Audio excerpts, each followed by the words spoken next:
Baik, jadi secara matematis kalau kita gambarkan persoalan makan cookies, kemudian kaitannya dengan berat badan, itu kita bisa representasikan ke dalam ini. Ada sumbu X di sini, kemudian ada sumbu Y, ya, di mana sumbu X ini merepresentasikan berapa banyak cookies yang kita makan, sumbu Y ini adalah berat badannya, kenaikan berat badannya. Semisal untuk makan satu cookies, ya, satu biskuit itu kenaikannya ada 2 kg, kemudian tadi 2 cookies ini berarti kenaikannya 4 kg. Nah, kita bisa gambarkan dia ke dalam suatu garis linier, garis lurus. Jadi ketika ada pertanyaan, kalau kita makan 3 biskuit, ya, kira-kira berat badannya kenaikannya berapa? Nah, kita bisa gambarkan dengan garis linier ini, kita bisa prediksikan seperti ini. Ya, yang mana garis linier ini nanti akan melewati 2 titik, ya. Di titik pertama adalah kenaikan untuk berat badan setelah makan satu biskuit, kemudian yang titik kedua adalah kenaikan berat badan setelah dia makan 2 biskuit. Nah, untuk pertanyaan tadi, ya, ketika 3 biskuit yang dia makan, ya, kita bisa prediksikan kira-kira nanti ada di sini, gitu ya, 6 kg kenaikannya. Seperti ini. Jadi garis ini, garis linier ini kita bisa gunakan untuk apa? Memprediksi berapa kenaikan berat badan yang terjadi setelah kita makan 3 biskuit. Jadi dengan garis linier ini kita bisa memprediksi berapa berat badan, ya, untuk setiap setiap cookies yang kita makan. Untuk setiap ini tentunya dia nilainya adalah positif, gitu, nilai positif. Ya, tidak mungkin makan negatif, gitu kan. Jadi ini adalah garis lurus, yang garis ini adalah kita gunakan untuk memprediksi pertambahan berat badan berdasarkan apa? Banyaknya biskuit yang kita makan. Jadi untuk misalnya kita makan 4 biskuit, ya, kita makan 6 biskuit, atau mungkin makan 7,5 biskuit, kita juga bisa prediksi berdasarkan garis ini. Jadi titiknya ini adalah diperoleh dari garis lurus ini. Nah, secara fungsi matematika, jadi garis tadi kita bisa representasikan ke dalam bentuk seperti ini. Representasikan ke dalam bentuk Y sama dengan theta 0 tambah theta 1X. Atau teman-teman mungkin juga familiar dengan bentuk seperti ini, Y sama dengan B plus AX. Ini sama saja, tidak berbeda, ya. Nah, di sini ada 2 komponen. Yang pertama adalah theta 0, yang dia merupakan intercept. Kemudian yang kedua adalah theta 1, yang dia merupakan slope atau gradient atau kemiringan. Apa itu intercept? Ya, jadi intercept ini merepresentasikan nilai Y ketika X ini sama dengan 0. Jadi kalau kita gambarkan nanti seperti ini, nah ini nabraknya itu di mana gitu. Nah, di sini ketika X sama dengan 0, Y-nya itu berapa gitu. Jadi ini ketika X sama dengan 0, ya, Y-nya ini berapa. Nah, ini adalah intercept-nya. Di mana si garis ini dia memotong nilai Y. Memotong sumbu Y. Ya, memotong sumbu Y. Di X sama dengan 0. Kemudian, ya, yang kedua ada slope. Ya, slope ini merepresentasikan seberapa miring sih garis itu. Gitu. Di slope ini adalah kemiringan, ya.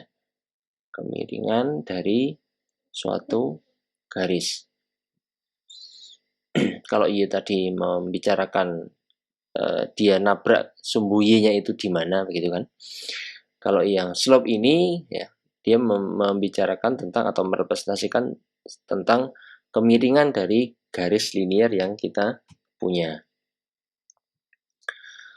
Nah, Dari contoh sebelumnya ya, kita punya Y sama dengan 0 plus 2X. Jadi ini adalah persamaan linearnya, di mana ini kita punya 0 di sini, ya berarti ini interceptnya atau theta ya, theta 0-nya tadi. Kemudian ini ada 2X, nah, 2 ini adalah slope-nya atau kemiringannya, ya, theta 1. Garis ini itu adalah Y sama dengan 0 plus 2X, atau kita bisa bilang saja, kita tuliskan 2X gini. Sekarang kita coba melakukan sedikit pergeseran ya, memainkan slope dan interceptnya gitu ya. Oke. Dari Y sama dengan 0 plus 2X, kita punya theta 1 sama dengan 2 tadi. Kita akan melihat seandainya si slope ini kita tingkatkan, kita tambah gitu ya. Nanti kita coba utak-atik, kita tambah misalnya di sini kalau tetanya itu theta 1 ya, theta 1-nya itu kita tambah jadi 3 gitu. Maka dia akan geser ke kiri gitu ya. Kemiringannya dia akan agak lebih tegak.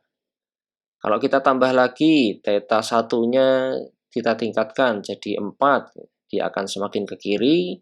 Kemudian theta 1-nya 5, dia akan semakin ke kiri, dan seterusnya, dan seterusnya, dan seterusnya. Gitu. Kemudian, nah kalau kita coba turunkan, tadi kita naikkan ya, nilainya, theta 1-nya, sekarang kita coba tambah gitu. Maaf, kita turunkan. Kita turunkan dari theta-nya tadi kita punya theta 1-nya sama dengan 2, kalau kita turunkan, kita kurangi. Oh, jadinya semakin ke kanan ya, atau semakin ke bawah ini. Kalau theta 1-nya sama dengan 1, kita kurangi lagi ya, semakin ke bawah lagi, jadi min 1, min 2, dan seterusnya. Maka dia akan semakin menjauh ke bawah. Kalau tadi ditambah nilai gradien nilai kemiringannya, ya, nilai gradien atau kemiringannya itu semakin ke kiri, kalau dikurangi itu semakin ke kanan atau semakin ke bawah. Jadi semakin ke kiri itu semakin ke atas tadi. Apa maknanya? Ya, maknanya di sini bahwa nilai kemiringan ini. Nah, yang berikutnya kita coba melakukan modifikasi sedikit pada nilai intercept ya, atau theta 0-nya. Sekarang kita coba tambah interceptnya. Apa yang terjadi? Yang terjadi adalah perpotongan antara garis linear yang kita miliki itu bergeser kan. Misalnya kita tambah theta 0-nya sama dengan dari sama dengan 0 menjadi sama dengan 6. Berarti ya kita tahu bahwa si garis ini akan memotong sumbu Y di angka 6 ini. Jadi ketika ini berarti kan X-nya ini sama dengan 0, ya, Y-nya sama dengan 6. Kemudian kalau kita tambah lagi, theta 0-nya sama dengan 10, ya, berarti di sini X-nya sama dengan 0, Y-nya sama dengan 10. Yang berarti bahwa dia kemiringannya tetap. Secara kemiringan dia tetap, karena kan slope-nya nggak kita ubah. Yang kita ubah adalah intercept-nya, maka dia akan semakin naik. Garisnya ini akan semakin bertambah, naik ke atas, gesernya ke atas. Kemudian kalau kita kurangkan, ya, kita turunkan nilai dari intercept, ya, maka yang terjadi adalah secara kemiringan dia tetap, tapi secara garis dia akan semakin turun. Dia bersinggungan dengan, atau bukan bersinggungan, memotong sumbu Y-nya ini akan turun gitu. Kalau di sini ada theta 0-nya adalah negatif 6, ya dia akan memotong sumbu Y di negatif 6. Berarti di sini X-nya sama dengan 0, Y-nya sama dengan negatif 6. Yang berikutnya ini min 10, berarti X sama dengan 0, ya, kemudian Y-nya sama dengan min 10. Nah, contoh tadi ya, secara ilustrasi ini ya, memperlihatkan ide di balik apa yang terjadi pada linear regresi. Berdasarkan data yang kita punya, kita bisa melakukan prediksi berat badan berdasarkan berapa banyaknya biskuit yang kita makan. Dengan cara apa? Dengan cara mencari garis yang tepat. Jadi kita coba tadi melakukan adjustment ya, melakukan otak-atik sedikit. Kalau garis garisnya kita ubah-ubah dengan cara melakukan perubahan peningkatan pada slope, itu apa yang terjadi, penurunan pada slope apa yang terjadi, kemudian peningkatan pada intercept itu apa yang terjadi, penurunan pada intercept apa yang terjadi. Jadi ini sebetulnya kita itu mencari garis mana yang tepat, yang dia merepresentasikan data yang kita punya gitu. Jadi kalau kita bicara data seperti ini gitu ya, nah kita sebetulnya ada proses bagaimana mencari apakah seperti ini, apakah seperti ini, atau apakah seperti ini, ya. Mana yang paling merepresentasikan dari data yang kita miliki. Seperti itu. Jadi si garis tadi ya, kita ubah naik turun dan seterusnya itu adalah cara bagaimana kita melakukan fitting align, mencari garis yang tepat yang merepresentasikan data itu dengan cara apa, menggeser gitu, melakukan perubahan adjustment pada intercept maupun slope dengan cara menambahkan atau meningkatkan ya atau menurunkan intercept atau slope-nya sehingga diperoleh garis yang tepat yang dia bisa merepresentasikan data itu. Nanti bisa dengan berbagai cara kita meminimalkan jarak gitu. Sebetulnya dari sini gitu ya, jarak yang paling minimal di sini itu yang antara data dengan garis itu yang mana, kita cari jarak ini yang paling minimal. Kemudian di sini kita punya kasus secara real, semisal kita punya sebuah data host area dengan dia representasikan ke dalam X gitu, kemudian ada price harganya kita representasikan ke dalam Y. Nah, ini bentuknya biasanya XY seperti ini dengan data ya 1 sampai sekian gitu ya, sampai M. Dari sini, dari data harga ini ya, harga rumah berdasarkan areanya, ada pertanyaan nih. Kalau luas areanya dari rumah itu 558 meter persegi misalnya, itu kira-kira harganya berapa ya?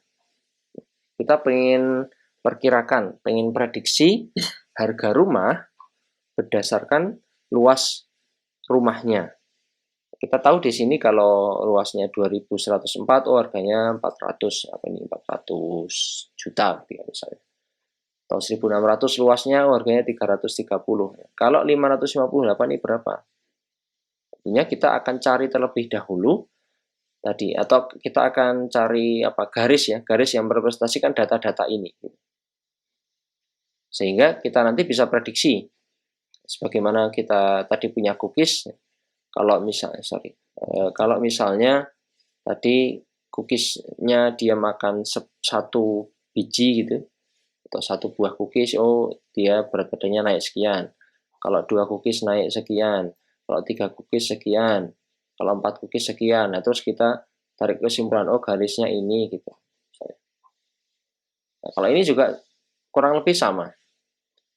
Ya. Kurang lebih sama. Misalnya, luas areanya sekian, harganya sekian. 1.600 sekian, harganya sekian misalnya. 2.400 sekian. Ya, nanti cari titiknya. Kemudian dicari garis yang merepresentasikan titik-titik ini. Nah, ini kita lihat ketika kita plotting area dalam meter persegi, kemudian ini sebagai X-nya, dan harga ini sebagai Y-nya, ada pertanyaan di sini ya. Apakah distribusi data tadi ini membentuk model linear di sini? Iya atau tidak? Kita bisa tanyakan tadi apakah ini linear atau tidak. Kita misalnya buat garis lurus. Misalnya kita buat garis lurus di sini gitu ya. Katakanlah ini lurus gitu ya. Ya, ini apakah ini garis yang paling bagus, ataukah garis yang ini, ataukah garis yang ini, yang mana? Yang jadi pertanyaan.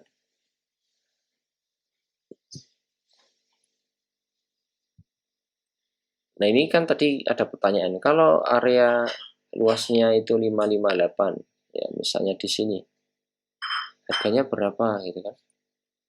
Kita bisa perkirakan berdasarkan garis yang kita punya. Jadi kalau di sini misalnya ya, ini adalah nanti price-nya.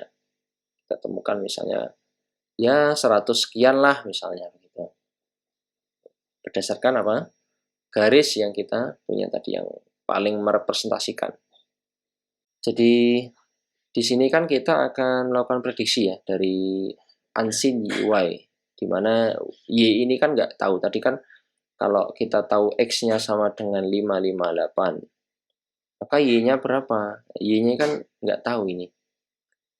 Jadi kalau misalnya kita ingin memprediksi nilai Y berdasarkan X dari populasi yang lain, dari data yang sudah kita ketahui, maka di sini kita punya solusi nih. Kita dapat mencari sebuah garis yang kita jadikan sebagai model yang dia merepresentasikan data. Tadi sudah kita sampaikan, sehingga kita bisa gunakan garis tadi ini, katakanlah, untuk memprediksi nilai Y berdasarkan nilai X yang kita ketahui. Nah, ini merupakan atau ini bisa kita sebut dengan model generalisasi. Yaitu kita memperoleh model dari dataset. Nah, ini kan dataset, ini kita punya data, kemudian kita terapkan ke dataset yang lain, sehingga kita bisa memprediksi tadi, memprediksi data atau memprediksi nilai harga yang baru atau nilai Y yang baru berdasarkan data yang sudah kita generalisir atau kita berdasarkan model yang sudah kita generalisir. Jadi kita latih ya data-data ini, kemudian kita cari model generalisasinya, lalu dari model generalisasi ini kita bisa prediksikan data-data baru. Kita misalnya punya ini tadi ada data M data gitu ya, kita punya M data, kemudian kita punya N data yang baru. N data baru ini Y-nya ini nggak tahu. Nah, kita bisa terapkan model ini untuk mencari nilai Y yang baru. Dia bisa perkirakan berdasarkan garis linear tadi. Nah, ini merupakan konsep dasar yang kita pakai sebelum kita mempelajari lebih lanjut machine learning dan deep learning. Jadi konsep dasar machine learning dan deep learning itu seperti ini. Jadi kita punya model yang kita generalisasi, kemudian kita bisa terapkan ya model ini pada data lain yang baru, sehingga kita bisa peroleh informasi yang baru. Kita bisa prediksi gitu ya. Kita bisa prediksi, oh kalau nilai X-nya sekarang sekian, gitu ya, sekian, kita bisa peroleh Y-nya sekian. Berdasarkan apa? Berdasarkan model yang sudah tadi kita peroleh. Oke, di sini ada pertanyaan muncul ya. Garis yang paling bagus, yang paling merepresentasikan itu yang mana? Ini tadi sudah kita sedikit singgung. Di sini kita coba menggambarkan garis dengan menghubungkan semua ya, semua titik ini kita hubungkan. Nah, kalau seperti ini ya modelnya bagus sekali gitu, untuk data ini. Tapi kalau data lain, kita berikan data lain, apakah representatif? Nah, pertanyaan seperti itu. Ya. Jadi kita kalau berdasarkan ini ya, apakah dengan mencari model yang paling bagus ya, mencari garis yang paling bagus, yang paling merepresentasikan data ini, oke lah untuk data ini dia bisa merepresentasikan. Karena semua semua line ini menghubungkan semua titik, ya jadi tepat gitu kalau pakai data yang tadi. Kalau misalnya katakanlah di sini 558 ya dia sekian harganya, kalau 1000 dia sekian harganya, kalau dia misalnya ini 1200 misalnya sekian harganya. Oke, bisa. Tapi kalau dikasih data baru, apakah dia menjawab pertanyaan dengan bagus? Atau dia hanya bagus untuk model ini saja? Untuk data ini saja? Jadi kita perlu ingat kembali ya, bahwa tujuan utama kita adalah model generalization. Sehingga model ini will not fit well on other data. Dia nggak akan bagus kalau kita kasih data yang lain. Karena dia hanya bagus untuk data ini saja. Kita katakan misalnya ada 10 data baru, ya, kita terapkan ke sini, ya nanti banyak sekali melencengnya, melesetnya, prediksinya itu banyak yang salah. Tidak sesuai dengan realita, ataupun kalau secara realita dia melencengnya jauh banget gitu. Bicaranya seperti itu. Karena apa? Karena dia hanya bagus untuk data ini saja. Sedangkan other data, kalau di sini ini ya banyak salahnya gitu, banyak nggak tepatnya. Atau ya, cara lain kita gambar garis seperti ini, garis lurus ya. Kalau tadi kan disesuaikan semua dengan titik-titiknya, kalau sekarang kita coba dengan menggambar garis lurus. Nah, bisa nggak dia merepresentasikan nih? Nah, kita tinggal mainkan saja.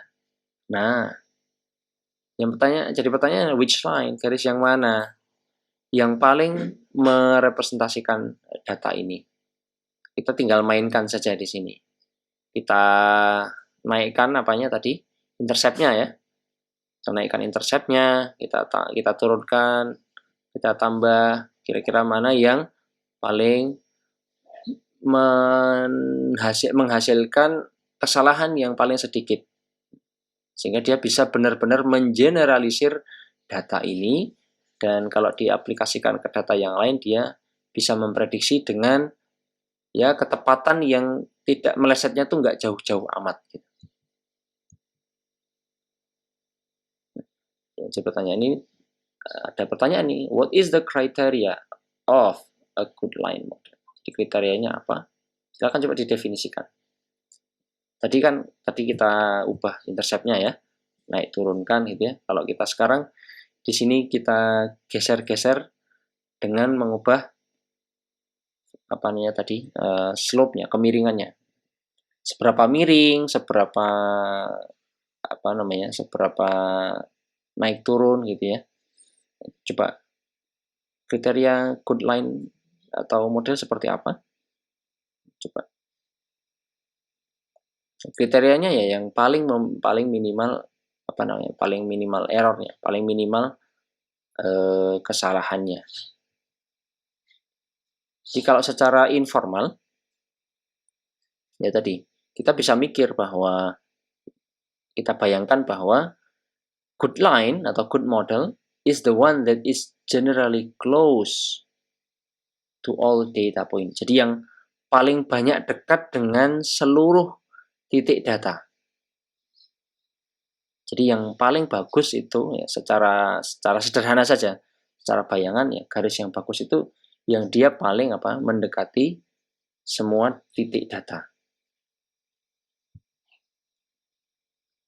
Nah, jadi ada satu hal lain yang perlu kita perhatikan untuk mengindikasikan seberapa dekat sebuah garis, kita bisa ukur tuh jarak antara data point ya titik-titik ini terhadap garis. Jadi kita ukur distance antara data point dengan garisnya. Nah, total distance ini disebut dengan error. Semakin kecil error, dia semakin bagus. Jadi, kalau kita lihat dari semua titik dengan garis ini, mana garis yang paling memberikan error yang minimal. Jadi ini yang paling minimal. Karena yang kita carikan yang paling bagus ini. Sehingga semakin kecil errornya, itu semakin merepresentasikan data yang ada pada paling merepresentasikan data yang kita punya. Jadi kalau kita bicara tentang regresi linier, berarti ini kita sedang mencoba mencari baseline, garis terbaik, dengan memilih salah satu garis yang errornya itu paling minimal.